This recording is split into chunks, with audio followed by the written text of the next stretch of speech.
신약 378페이지쯤 있죠. 베드로전서 2장 9절 10절 말씀.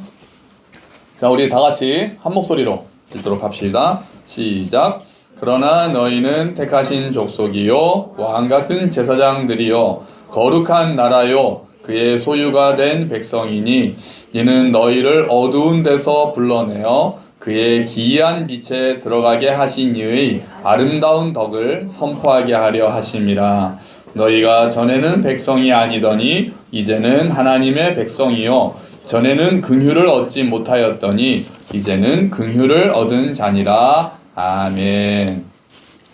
성경 읽고 딱 덮지 마세요. 중간에 자꾸 읽으니까요. 우리 아이들도. 할렐루야. 네. 시국이 계속 정신없이 흘러가서 어쨌든 탄핵안이 어딘가요? 그저께 가결이 됐죠. 근데 이렇게 보다 보니까 그 얘기 많이 보셨죠? 이번 탄핵안에 우주의 기운이 모였다는 거 보셨나요? 이거 보셨어요? 이거? 이렇게 나오잖아요. 불참이 몇 표였죠? 1표. 찬성이 234표. 반대가 56표. 무효가 7표였거든요. 탈이가 아니라 탄핵이죠. 웬 탈이요?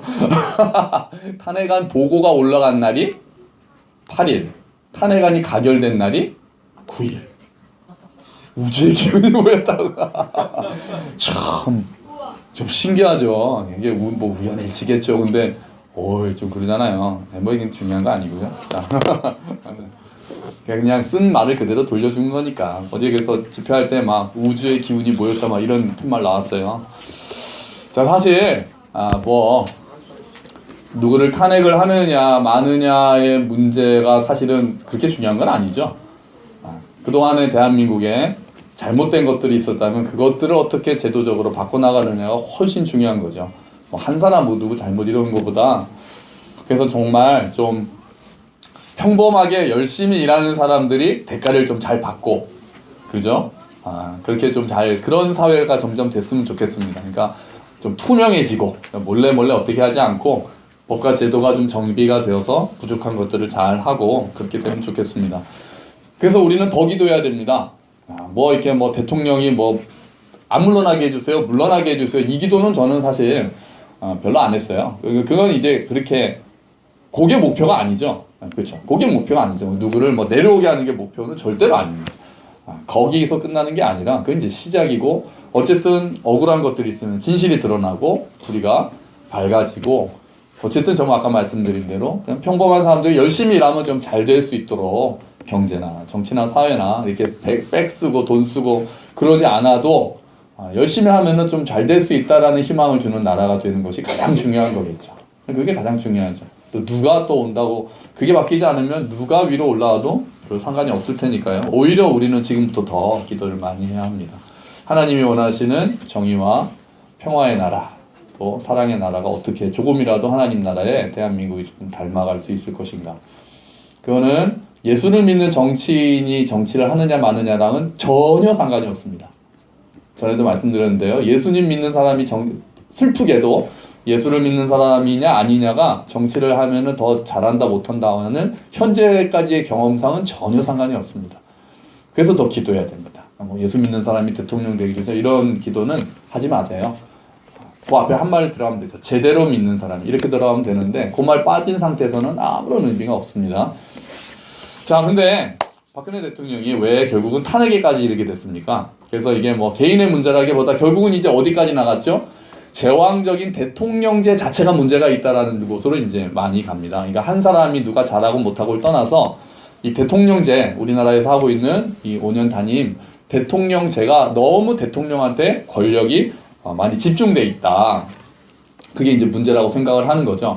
대통령제 이렇게 원래는 왕정이었죠. 이렇게 권력이 집중되는 것을 막기 위해서 나온 게 뭡니까? 대의 민주주의입니다. 대의 민주주의. 국민이 뽑은 대표들이 같이 정치를 하는 거죠. 우리나라는 누구죠? 국민이 뽑은 사람 누굽니까? 원래 국회의원이죠. 지금은 이제 대통령도 마찬가지고 지방자치단체장들도 마찬가지죠. 그래서 대의 민주주의, 우리 국민들이 직접 다 정치에 참여할 수는 없으니까 시간 숫자가 너무 많고요. 그러다 보니 우리가 뽑은 사람이 대표로 국민들의 의견을 반영하게 정치를 맡기자, 이런 게 사실은 민주주의고, 그래서 민주주의의 핵심은, 권력에 대한 핵심은 뭡니까? 견제와 균형. 무슨 사회 시간 같아요. 그런 거잖아요. 그런 거잖아요. 더군다나 이번에는 대의 민주주의조차도 잘 작동 안 한 거예요. 그죠? 원래 국민의 뜻을 대변하는 국회의원들이 잘하면 국민들이 직접 광장에 나갈 필요가 없습니다. 국민들이 직접 촛불을 들었다는 건 사실 슬픈 거죠. 기존 시스템이 잘못 돌아가고 있으니까 직접 나간 거잖아요. 그럼 만약에 이번에도 국민들이 만약에 중간에 나가다 말았으면 탄핵안은 부결될 가능성도 사실은 많았죠. 그런데 끝까지 막 230만 명 모이고 하니까 아유 이러면 안 되겠구나라고 해서 결국은 국민의 뜻이 반영이 됐다 이렇게 얘기를 해서 국민의 승리라고 그러고, 직접 민주주의, 국민이 민주주의를 지켰다 이런 말 하는 거예요. 이건 별로 안 좋은 거예요.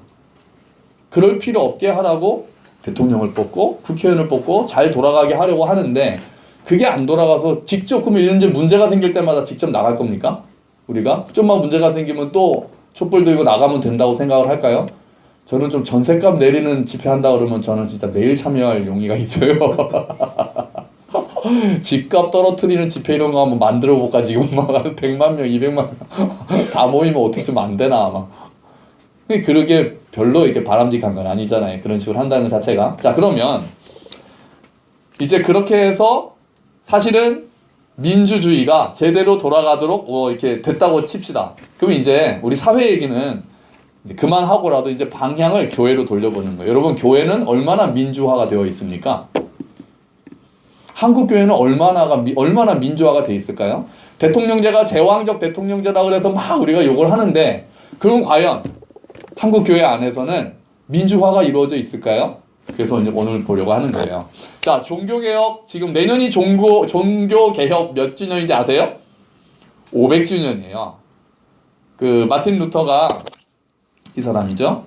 이 루터가 1517년, 딱 500년 전이죠. 1517년 10월 31일에 교황의, 이제 세계사 시간으로 넘어갔어요. 교황의 면죄부 판매에 반대하면서 비텐베르크 성당 입구에다가 95개조 반박문을 딱 붙였어요.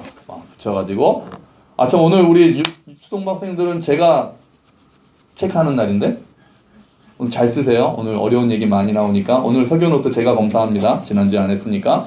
자, 그래서 이제 막 그 종교개혁이 시작이 됐죠. 사실은 마틴 루터는 이때까지만 해도 교황을 내려오게 한다거나 그런 생각은 별로 안 했어요. 이렇게까지 될 거라고 생각을 안 했습니다. 개신교를 만들겠다거나 이런 생각 안 했습니다. 그런데 하나님께서 결국은 루터를 사용하셔서 그렇게 이끌어 가신 거죠. 그런데 루터의 사상이 점점 정리되고 발전되면서 이런 책을 하나 냅니다. 독일 기독교 귀족들에게 고함. 그러니까 이 책을 냈는데 이 책이 엄청나게 또 반향을 일으켰어요. 이때 마침 인쇄술도 있었고 해서 그냥 며칠 만에 4,000부가 다 동나고 바로 재판매를 시작하는 거죠. 이 책에서 결국 루터가, 요 말은 하지 않았지만 이 책에서 루터가 주장하는 게 바로 요 사상입니다. 같이 읽어보시죠. 시작. 만인 제사장주의. 이게 중요한 거예요. 루터가 중요한 게 오직 믿음, 이제 오직 은혜, 솔라 그라티아, 솔라 피데, 솔라 스크립투라, 오직 믿음, 오직 은혜, 오직 성경. 이게 종교개혁이 모토긴 한데, 그 중에서도 사실 루터가 굉장히 중요하게 강조했던 거는 요 만인 제사장주의 또는 만인 사제주의라고 합니다. 이게 무슨 말입니까? 모든 사람은 뭐다? 제사장이다. 누구만 제사장이 아니다. 지금으로 따지면 목사만 제사장이 아니다. 그때는 신부나 교황만 제사장이 아니다. 모든 믿는 사람은 예수를 믿는 순간 우리는 다 제사장의 역할을 한다. 길에서 장사를 하는 사람이라도 예수를 믿으면 교황과 똑같다. 이런 얘기를 이 책에다 했어요. 그러면서 뭐라고 그랬느냐? 지금 성직자들은, 그 당시죠, 신부들은 개혁을 할 수 있지가 않다. 그들은 다 너무 타락해가지고 이제 더 이상 그들은 개혁의 의지가 없다. 귀족들이여, 너희들은 평신도지만 너희들도 사실은 제사장이다. 그러니까 개혁을 니네가 좀 해라. 이래서 이 책을 쓴 거예요. 그러니까 그 전까지 교황이나 이렇게 신부님한테 약간 이렇게 깨갱하고 있었던 사람들이 진짜? 나도 그러면 맞짱 떠도 된다는 거야? 신부님한테 내가 너무 이렇게 수그리지 않아도 돼? 나도 똑같이 제사장이야? 하나님 앞에서는 신부님이나 나나 차이가 없단 말인가? 그러면서 귀족들이 쫙 힘을 보태줬죠. 그래서 훨씬 더 개혁이 힘을 가지고 나가게 됐습니다. 그러니까 이제 오늘 본문이 그 루터가 그 이야기를 하기 위해서 사용했던 본문 중에 하나가 오늘 본문이에요. 오늘 본문을 다시 한번 읽어볼게요. 2장 9절 한번 읽어보죠. 시작. 그러나 너희는 택하신 족속이요 다음에요 왕 같은 제사장들이요. 너희는 왕 같은 제사장이다. 여기서의 너희는 목사를 말하는 걸까요? 아니죠. 누구를 말하는 겁니까? 교회의 모든 사람들, 여기 계신 여러분 한 사람 한 사람이 전부 다 왕 같은 제사장이란 겁니다. 할렐루야. 정말 이게 그 당시로서는 너무 획기적인 생각이었어요. 당연히 신부님이 나보다 위에 사람이고, 그리고 더군다나 신부님께만 고해 성사를 할 수 있고 권리가 있잖아요. 그런데 루터는 그런 거 필요 없다. 신부를 통해서 하나님께 나가는 거 아니다. 이제 우리는 다 제사장이기 때문에 우리가 직접 하나님께로 각자가 나아갈 수 있다라고 주장을 한 거죠. 얼마나 그 당시로서는 놀라운 일입니까? 놀라운 일입니까? 얼마나 충격을 먹었겠어요. 싫어하는 사람들도 많았겠죠. 그래서 이제는 직무의 차이는 있으나 신분의 차이는 없다. 모든 사람이 그리스도의 몸을 이루는 지체일 뿐이다 라고 얘기를 합니다. 그래서 로마서가 나오는 거예요. 오늘 주보에 보시면 로마서 12장 4절 5절이 있습니다. 같이 읽어볼게요. 시작. 우리가 한 몸에 많은 지체를 가졌으나 모든 지체가 같은 기능을 가진 것이 아니니 이와 같이 우리 많은 사람이 그리스도 안에서 한 몸이 되어 서로 지체가 되었느니라. 아멘. 우리가 다 같은 기능을 가지진 않았다. 하지만 그리스도 안에서 기능은 다르지만 동일한 지체로 한 몸을 이루었다라는 게 루터가 이야기를 했던 거죠. 우리 이 메시지 성경을 제가 한번 읽어드릴게요. 주보에 있는 거요. 그러나 여러분은 하나님께서 택하신 사람들입니다. 여러분은 제사장의 일이라는 고귀한 사명을 감당하도록 선택받았고, 우리 모두가 제사장의 일이라는 고귀한 사명을 감당하도록 선택받았고, 거룩한 백성이 되도록 선택받았으며 하나님의 일을 하고 하나님을 위해 말하는 그분의 도구로 선택받았습니다. 그러니까 우리 모두가 목회자인 거예요. 지금 말로 하면 우리 모두가 제사장인 거예요. 자, 그러면 만인 제사장주의의 실제적인 의미를 볼까요? 그러면 우리가 적용을 할 때 만인 제사장주의 오케이 알겠어. 그러면은 실제로 우리가 지금 적용할 수 있는 건 뭘까? 뭔지 아세요? 자, 먼저 목회자와 평신도는 이제 기능의 차이일 뿐이다. 무슨 말이냐? 목회자를 존중하는 거는 아주 좋은 거죠. 당연히 아주 존중해야 합니다. 그러나 목사님이니까 나보다 영적으로 뛰어나다? 아닙니다. 아니에요. 하나님이 목사님을 더 사랑하신다? 아닙니다. 아니에요. 똑같습니다. 똑같아요. 저보다 더 하나님과 친밀하신 분이 계십니다. 누군지도 알아요. 는 아니고 저보다 하나님과 더 친밀한 관계를 맺고 계시는 분들이 계신다니까요. 그게 영적인 거예요. 목사인 저보다 더 영적으로 뛰어나신 분들이 계신다고요, 여기에. 그리고 저는 가지고 있지 못한 은사들을 가지고 계신 분들이 계신다고요.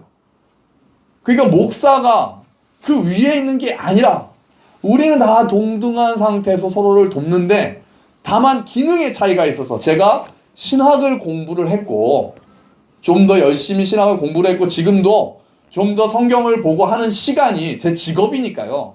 직업이 그러다 보니 성경을 읽을 만한 시간이, 해석하고 공부한 시간이 좀 더 많기 때문에 제가 앞에 서서 설교할 수 있는 뭐라고 할까요? 자격이라기보다는 그런 가능성이라고 할까요? 그게 좀 더 제가 많은 것뿐이죠. 그래서 저는 목사가 하는 성경 해석에 절대 복종할 필요도 없다고 생각합니다. 아까 말씀드린 대로 이제 우리 모두는 누구를 안에 모시고 있습니까? 누구를 모시고 우리 안에 우리가 예수를 믿는 순간 우리 안에 누가 들어오세요? 성령 하나님이 들어오시는데 성령 하나님의 첫 번째는 뭡니까? 성령 하나님의 첫 번째 특징. 성령 하나님은 무슨 영이다? 진리의 영이다. 이거 진짜 잊으시면 안 돼요. 성령 하면은 딱 생각하셔야 될 거예요. 처음에 성령 하나님은 무슨 영이다? 진리의 영이다. 성령 하나님은 진리의 영이세요. 예수님 직접 말씀하세요. 그는 진리의 영이라 그가 오면 내가 너희에게 말한 것을 생각나게 할 거라 그랬잖아요. 성령 하나님은 진리의 영이세요. 그러니까 우리가 예수님을 믿는 순간 우리 안에 진리의 영 성령 하나님이 동일하게 들어오셨기 때문에 동일하게 성경을 읽고 해석할 수가 있어요. 이게 있다고요. 더군다나 또 이제 한글이잖아요. 성경이. 저만 읽나요? 한글로 읽으실 수 있는 분들은 다. 물론 좀 더 전문적으로 좀 더 많은 자료를 가지고 하기 때문에 제가 좀 더 객관적으로 보거나 잘 볼 가능성은 조금 더 있는 건 사실이죠. 그러나 그게 또 다 맞는 게 아닌 거예요. 목사님이 성경을 해석하고 설교한 거에 대해서 내가 생각한 거랑 다른데 무조건 목사님이 옳구나 내가 틀렸구나 하실 필요가 없다는 거예요. 그럴 때 그럼 뭐 해야 되겠어요? 질문해야 되는 거예요, 목사한테. 그래서 교회는 질문이 있어야 돼요. 질문 못하게 하는 교회는 잘못된 교회입니다. 안 좋은 교회예요. 설교에 대해서 성경 해석에 대해서 목사한테 질문할 수 있는 교회가 맞는 교회예요. 왜요? 동일한 영을 가지고 있잖아요. 동일한 성령 하나님이 계신데 왜 한 사람의 성경 해석만 100% 맞겠습니까? 진짜 그랬으면 이렇게 많은 교단이 왜 생겨요? 다 성경 해석에 차이가 있으니까 생기는 거거든요. 그러면 질문할 수 있어야 되는 거예요. 목사님이 이렇게 말씀하셨는데 제가 옛날에 듣기로는 또 어떻게 하기로는 이렇게 해석할 수 있는 거 아닌가요? 라고 질문할 수 있어야 돼요. 그 목사도 그렇게 볼 수도 있군요. 근데 이건 그렇기 때문에 이런 게 더 맞습니다. 이렇게 얘기할 수 있어야 되는 거죠. 성경 말씀으로 토론이 가능한 게 맞는 거예요. 그게 맞는 게 가능한 게 맞다는 거죠. 그래서 저는 심지어라기보다 평신도가 여기서 설교할 수 있을까요? 저는 있다고 생각합니다. 저는 평신도가 설교하던 장로님이 하시던 그냥 형제님이든 자매님이든 저는 하실 수 있다고 생각을 해요. 강단을 꼭 강대권 이런 말 저는 별로 안 좋아합니다. 저희 교회가 일주일에 한 번밖에 없기 때문에 저도 할 말이 많아서 제가 안 놓고 있는 것 뿐이지. 일주일에 한 번밖에 못 하잖아요, 저도. 저도 밥줄이잖아요. 근데 저보다 잘하는 분들 자꾸 나오면은 제가 위험하니까 제가 안 드리는 건데 만약에 우리 교회가 수요 예배도 있고 새벽 예배도 있고 설교할 기회가 많았다면은 저는 많은 기회를 돌아가면서 설교할 수 있도록 저는 했었으면 좋겠다는 생각이 있어요. 근데 기회가 없다 보니 제가 절대로 안 놓고 있는 거죠. 근데 목사님만 여기에 쓸 수 있다. 저는 그렇게 생각하지 않아요. 물론 조심스럽게 말씀을 드리는 거예요. 그러니까 돌아가면서 하자. 이건 또 반대쪽 오류죠. 당연히 좀 더 말씀을 깊이 묵상하고 삶에서 적용하는 성숙한 분들에 한해서 해야 되겠죠. 그러니까 나도 할 수 있어. 이게 진짜 그런 문제는 아니라는 거나 그런 뜻이 아니라는 거 여러분도 아실 거고요. 근데 목사만 해야 된다라는 거에 대해서는 반대한다는 거죠. 그거는 만인 제사장주의랑은 조금 관계가 없지 않겠느냐 저는 그렇게 생각을 하는 거예요. 자, 가끔 또 하나요? 그러니까 말씀이 그럴 정도면 행정적인 일은 말할 게 없어요. 교회 건축을 한다, 교회 재정을 관리한다. 이거는 저보다 훨씬 잘하는 분들이 많은 거예요. 재정 관리 이런 건 저보다 우리 승민 형제님이 훨씬 잘하실 거 아니에요. 전문가인데. 건축을 만약에 한다 그러면은 상현 형제님이 그런 거는 좀 더 잘 알잖아요, 물론. 그러니까 저보다 훨씬 더. 그런데 꼭 목사님이 어디 기도원 갔다 온 다음에 건축하자고 그러고 그럴 필요가 없는 거예요. 그럴 필요가 없는 거예요. 가끔 이런 말씀 하시는 게 있어요. 교회는 민주주의가 아니라 대신에 뭐라고 합니까? 교회는 신주주의야. 이렇게 말씀하시는 분 있어요. 민주주의는 교회가 아니고 신주주의가 뭡니까? 민주주의가 뭡니까? 민주주의. 국민이 주권을 가지는 교회예요. 그럼 신주주의는요? 하나님이 주권을 가지는 교회죠. 너무 좋은 말이고 100% 인정합니다. 근데 문제는 그 하나님이 교회를 주권을 가지고 다스리실 때 무엇을 통해서 다스리시냐죠. 목사는 이 얘기한 다음에 그 하나님의 뜻은 자기만 안다고 그러거든요. 그게 무슨 신주주의예요. 그거는 목주주의지, 목주주의. 하나님이 주권을 가지고 계신 신주주의가 맞아요. 근데 하나님은 이제 진리의 영을 동일하게 받고 있는 우리들에게 민주주의를 통해서 주권을 행사하시는 겁니다. 교회는 민주주의를 통해서 하나님이 주권을 행사하시는 거예요. 그러니까 우리가 각자의 뜻이 아니라 각자가 하나님 앞에 엎드려서 주님 어떻게 하는 것이 하나님의 뜻인가를 겸손하게 묻고 내가 생각하고 내가 해석하고 내가 분별한 하나님의 뜻을 토론을 해서 거기서 결정하는 게 신주주의가 되는 거예요. 이 신주주의란 얘기를 하면서 그러니까 목사 말을 들어야 된다는 식으로 가는 거는 잘못 가는 거죠. 하나님은 민주주의를 통해서 하나님의 주권을 행사하고 계시는 거예요. 왜요? 만인 제사장주의니까요. 우리 안에 동일한 성령 하나님이 다 계시니까 그래요. 또 우리가 봐야 될 것은 영적인 일과 세속적인 일의 차이는 없다.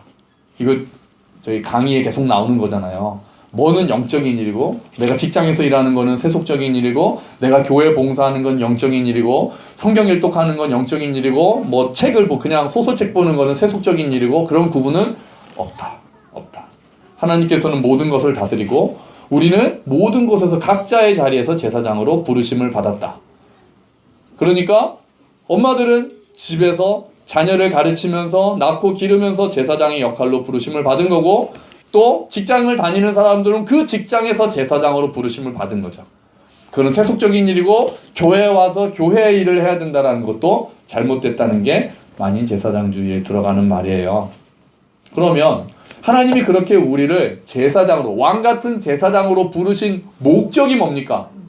각 사람을 다 제사장으로 부르신 목적이 뭔가요? 그게 오늘 본문에 나와요. 다시 한번 베드로전서를 보죠. 베드로전서 2장 9절 말씀 보세요.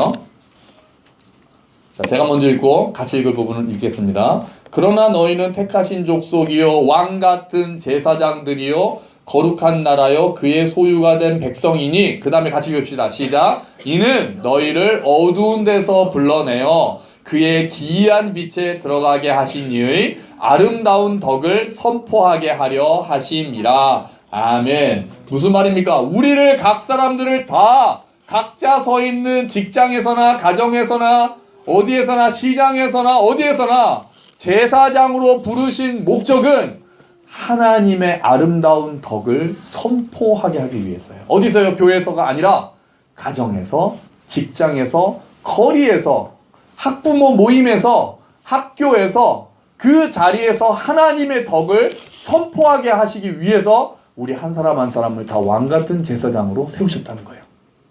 아멘. 그러니까 우리 모두가 너무 중요한 존재가 돼요. 그럼 어떻게 우리는 하나님의 덕을 거기서 선포합니까? 말로도 선포해야죠. 예수는 왕이라고 말로도 선포해야죠. 그리고 삶으로 보여줘야 돼요. 제사장이란 것은 하나님과 인간 사이에 있던 사람이었어요. 하나님의 뜻을 인간들에게 이야기하고 인간들의 죄를 대표해서 하나님께 용서를 빌었던, 이제 우리가 제사장이라면 여러분이 서 있는 그 자리에서 여러분 옆에 있는 사람들과 하나님의 매개체가 되는 거예요. 내가 만나는 사람들과 하나님과 그 사이에 내가 제사장으로 서 있는 거예요. 하나님이 나를 통해 그들에게 말씀하십니다. 사람들이 하나님 어디 있어? 라고 얘기할 때 우리는 뭐라고 얘기해야 돼요? 나를 봐라고 얘기할 수 있어야 되는 거예요. 하나님 보여달라고 얘기하는 자들에게 그들에게 하나님의 말씀을 들려주는 역할을 가는 거예요. 그 자리에서. 반대로 그들을 대신해서 하나님께 기도합니다. 하나님, 내가 만나는 이 사람, 우리의 자녀들, 직장에서 만나는 이 사람들, 김대리님, 거래처 사장님들, 하나님을 알게 되기를 원합니다. 그게 제사장의 역할이잖아요. 그거를 해야 되는 거예요. 각 자리에서. 우리 모두가 제사장이기 때문에. 여러분, 만인 제사장주의가 교회에서 잘 안 이루어지는 이유가 뭘까요? 일단 누구 때문일까요? 누가 싫어할까요? 누구 때문이게요? 네, 맞아요. 목사가 일단 싫어해요. 목사는 군림하고 싶어 하니까. 그런 사람들이 많으니까. 일단은 목사가 그러니까 아까 루터도 목사들한테 희망이 없으니까 기독교 귀족들은 평신도들이 들고 일어나라고 개혁을 외친 거거든요. 그게 이제 잘못이죠. 권력을 한번 잡으면 놓고 싶지 않은 게 이게 누구나 속성인가 봐요. 이것도 권력이라고 권력이에요. 한두 10,000명 교회 이러지 않고 한 50명 모여도 이 권력의 맛이 쏠쏠합니다.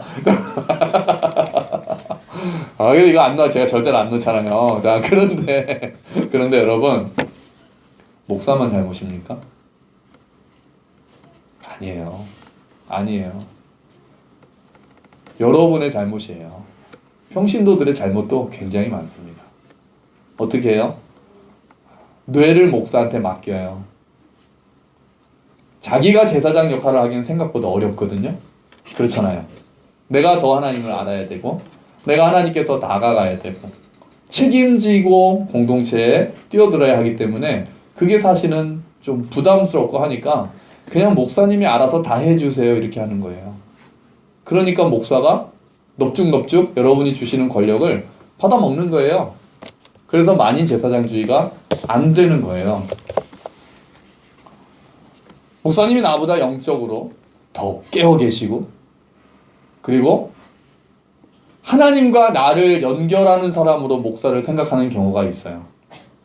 하나님과 나 사이에 목사가 꼭 들어가 있다고 생각하시는 분들이 계세요. 아주 심해지면 거의 무당 수준이 되죠, 목사가.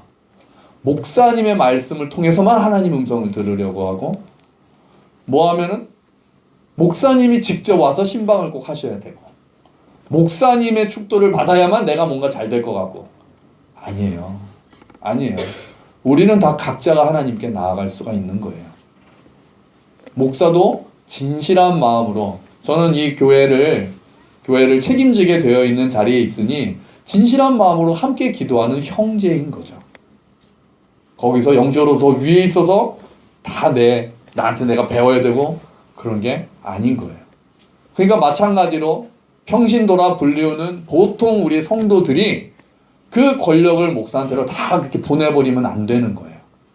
오히려 각자가 그 자리에서 이것이 과연 하나님의 말씀인가, 이게 맞는가 생각하는 자세를 가져야 되는 거예요. 생각하기 귀찮고 하니까 그냥 목사님이 알아서 해주시면 나는 목사님 말씀만 듣고 따라갈게요. 이렇게 하면은 목사에게 권력이 모일 수밖에 없거든요. 그렇게 되면 만인 제사장주의가 안 이루어지는 거예요. 예수님께서 자기의 몸을 찢으셔서 이제 다 직접 나가게 하셨는데 이제 사이에 목사를 딱 두는 거예요. 내가 독립하고 내가 하나님 앞에 서 있는 게 너무 부담스러워서 그러는 거죠. 그러면 안 됩니다. 물론 반대쪽도 있어요. 반대쪽은 어떤 거예요? 준비가 돼 있지 않은 성도들이 만인 제사장주의 아닙니까? 그러면서 마구 권력을 탐하는 성도들도 있거든요. 그렇잖아요. 이제 반대죠. 목사가 보통 권력을 탐하는데 꼭 그렇지도 않아요. 권력을 탐하는 또 성도들이 있을 거 아니에요. 그러면 또 어떻게든 목사를 또 견제를 해서 끌어내리고 자기네가 권력을 가지려고 하는 성도들도 당연히 있을 거 아닙니까? 그것도 만인 제사장주의가 잘 되기 어려운 일이죠. 참 우리 안에 있는 그 권력에 대한, 힘에 대한 갈망이라는 거는 정말 참 본성인 것 같아요. 그래서 어려워요. 여러분, 그럼 어떻게 해야 될까요? 답은 설교 안에 다 들어있었습니다. 일단은 우리 모두가 의식이 변해야 돼요. 목사는 겸손하게 모든 자들이 우리의 형제 자매다. 모든 성도들과 동일하다. 하나님께서 저 형제 자매들에게 동일한 하나님께서 역사하고 계신다라고 믿고 겸손해져야 되고, 다음에 모든 성도들은 나를 하나님께서 제사장으로 부르셨다라는 생각을 꼭 하셔야 돼요. 그래서 일상의 자리에서도 하나님께서 내가 만나는 사람과 하나님 사이에 나를 보내셔서 나로 하여금 하나님을 보여주게 하신다라는 자부심을 가져야 돼요. 거룩한 부담감도 좀 가져야 돼요. 하나님이 직접 안 믿는 그 사람한테 말씀하시는 게 아니라 나를 통해서 말씀하시는구나라는 마음을 가져야 돼요. 그 기이한 덕을, 우리를 어두운 가운데서 불러내서 빛으로 들어가게 하신 그 하나님께서 그 놀라운 덕을 우리로 하여금 선포하게 하시는 거예요. 너희는 전에는 백성이 아니었는데 이제는 백성이 됐고, 전에는 마귀의 자녀였는데 이제는 하나님의 자녀가 된 그 은혜를 받은 우리가 이제 그 덕을, 정말 그 하나님의 놀라운 은혜를 그 각 자리에서, 각자 서 있는 그 자리에서 전달해줘야 되는 거예요. 말로도 복음을 전해야 되고 그 하나님의 통치를 받는 자의 삶을 보여줘야 되는 거예요. 그게 여러분께서 각 일상에서 하셔야 되는 자리예요. 그런 면에서는 여러분이 저보다 훨씬 더 제사장다워요. 왜요? 저는 여러분을 만나잖아요. 믿는 사람들을 주로 만나잖아요, 목사는. 그래서 하나님의 그 덕을 여러분에게 좀 더 잘 해석하려고 노력은 하겠지만 믿지 않는 사람들에게 하나님 덕을 선포하는 그 더 본질적인 제사장의 역할은 저보다 여러분이 훨씬 더 많이 하시는 거예요. 훨씬 더 중요한 제사장들인 거예요, 여러분이. 교회에서는 어떻게 합니까? 교회 공동체도 적극적으로 참여해야 돼요. 무슨 말이에요? 교회 안에서도 서로 가르치고 권면하는 일이 있어야 돼요. 교회 오면 목사님한테 배워야지 이게 끝나는 게 아니에요. 그래서 성경 공부는 항상 마지막에 뭘 하나요? 성경 공부하고 끝나는 게 아니에요. 목사한테 지식을 배우고 끝나는 게 아니에요. 다음에 꼭 뭘 합니까? 나눔을 하는 거예요. 그 나눔 시간이 굉장히 중요한 거예요. 자매 모임 해보면 알아요. 제가 이렇게 하는 것보다 그 뒤에 나눔 시간을 통해서 위로받고 은혜 받는 경우가 훨씬 많아요. 저는 빠져요. 저는 그때는 말도 안 해요. 근데 서로 지난주에 말씀, 설교 말씀 또는 어디선가 본 말씀, 그 말씀으로 살았을 때 아니면 오늘 나눈 말씀 중에 내 삶과 어떻게 부딪혀서 내 삶이 이렇게 됐다라는 이야기를 한 사람 한 사람이 할 때 놀라운 치료의 역사가, 치유하시고 회복하시는 역사가 일어나는 거예요. 그게 제사장의 역할이에요. 꼭 교회에서 제사장 역할 하세요 그러면은 아유 제가 성경을 잘 몰라서요. 꼭 주일학교 교사해달라는 그런 뜻이 아니에요. 뭐 리더 해주시죠 그런 뜻 아니에요. 그냥 교회 안에 내가 누군가에게 도움이 되는 거면 돼요. 그냥 위로 한마디가 그에게 하나님의 말씀을 전해주는 통로가 될 수 있어요. 아무 말 안 하고 잡아주는 그 손 그냥 한번 잡아주는 게 하나님이 그에게 보내주고 싶어 하시는 위로의 사인일 수가 있어요. 그 우리가 마음을 주님 저를 이 교회에 보내셨으니 제가 이 교회를 그리스도의 몸을 세우는데 저를 사용해 달라는 마음을 가져야 돼요. 그게 만인 제사장주의. 정말 500년 전에 목숨을 걸고 외쳤던 그 만인 제사장주의가 교회 안에서 일어나는 이런 그런 거예요. 그리고 아까 말씀드린 대로 설교나 성경 해석에 대해서도 목사와 질문하고 대답하고 토론할 수도 있어야 돼요. 그런 것들이 일어날 때 교회가 건강하게 세워지는 거죠. 저희 교회 이름이 함께 걷는 교회잖아요. 그래서 제가 그렇게 한 몸을 강조하고 함께를 강조하는 거예요. 그냥 어떤 사람, 소위 말하는 리더들이 앞서가면 우리는 그냥 따라가는 게 아니라 아무리 연약한 사람도 자기보다 더 연약한 사람이 있어요. 우리 모든 부모들은 또 모든 아이들을 이끌고 가야 될 책임이 있는 거예요. 내 아이뿐 아니라 더 힘들어하는 그 어떤 아이를 이끌고 가야 되는 책임이 주어지는 거예요. 꼭 성경을 많이 해가지고 성경에 이렇게 있거든 이렇게 있거든 꼭 이러라는 얘기가 아니죠. 그 아이가 하나님의 사랑을 나를 통해서 경험할 수 있게 해주는 거죠. 학교에서 칭찬받지 못하는 아이가 교회에 오면 칭찬을 많이 받아야 되는 거예요. 공부 못해서 학교에서는 별로 사랑받지 못하는 아이가 교회로 오면 그 존재 자체로 사랑을 받아야 되는 거예요. 왜요? 그게 하나님이 교회를 세우신 목적이니까요. 그게 하나님이 한 사람 한 사람을 제사장으로 세웠다는 뜻이에요. 그냥 힘들어하는 사람들 내가 그냥 깨달은 말씀 그냥 살짝 전해주는 것도 충분히 제사장의 역할을 하는 거예요. 그게 만인 제사장주의의 실제적인 적용이 되는 겁니다. 만인 제사장주의를 가장 잘 실현하는 모델이라면 성경 말씀이 저는 이거라고 생각을 해요. 우리 주보해 보시죠.